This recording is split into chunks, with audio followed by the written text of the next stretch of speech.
11:23 on a Thursday. That means it's time for Eric Raditz to call us in live for a preview of what's on Florida Weekly this week. Hey, Eric. It's glad to have you calling in.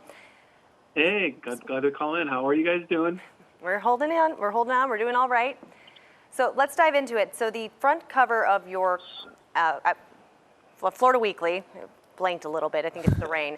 Florida Weekly, you're talking about something that, with coronavirus has been on everyone's minds. That's all we're talking about. But we seem to have forgotten about other things that are happening that have never gone away, even though there's this virus going on. So dive into your front cover for us.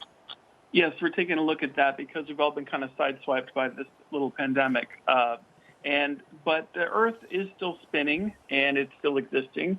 And the climate is something that several public-private coalitions are giving a lot of attention to still, working on reducing impacts globally, focusing on adaptation, modifying regionally here in Florida to respond to challenges caused by climate shifts.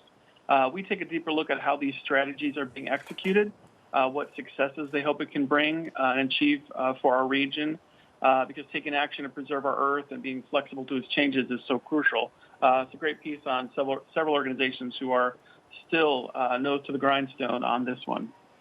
Well, obviously, during this pandemic, a lot of small businesses are struggling to survive. But in your business section, Eric, you guys are profiling a home service company that is celebrating 60 years of success. Yes, so Gordon Harbuck and his wife Ira founded it back in 1960.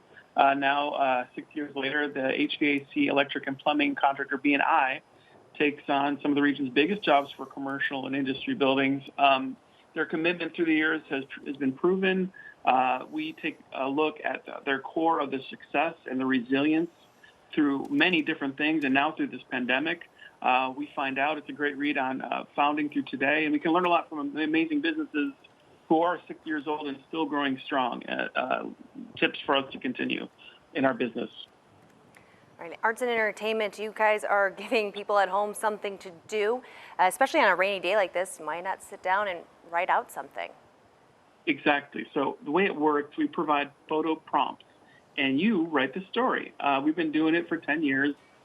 We've got some pretty wild submissions. Folks are great writers, and they have great imaginations, and especially if you're bored and like in the rain and you like to tell a tale, you write a story, you make it up and send it to us, and winners will be announced, and we publish a lot of these stories. We get those selected do get a prize. Kind of fun way to be creative and write. What's the prize? I know that it's changed from year to year, but it's a value of $500, and I think it's something subscription to a writing expo, or it might be I'm not sure. I'm sorry that I don't have that right in front of me, but there is a prize. Hey, the fulfillment of being creative is good enough of a prize for me. Yeah, right. Speaking of people who make films professionally, you're kind of profiling some of the things that we can all watch. I know a lot of you are stuck at home right now. What are some of the best things that are now being streamed that you can watch, Eric? Well, I take a look at a lot of the things that are fresh out. So what's fresh out right now, Beastie Boys Story, a Spike Jonze live documentary on Apple TV+. My Darling Vivian, it's a story of Vivian Liberto, was the wife of Johnny Cash. Spaceship Earth, which is a documentary played at Sundance this year on the Biosphere crew from the 90s. And Capone, a biopic, a look at the final chapter of Al Capone's life. That and a few others. But everyone wants to know what you're watching, and these are a few things that are fresh to streaming in case you binge watch all that you can possibly imagine so far. Well, if you watch the program last Thursday, and I think probably 2 or 3 Thursdays before this, ongoing thing. Yeah, I've been on Eric to watch Peanut Butter Falcon. It's one of my favorite new movies out. Eric, tell the people what you thought.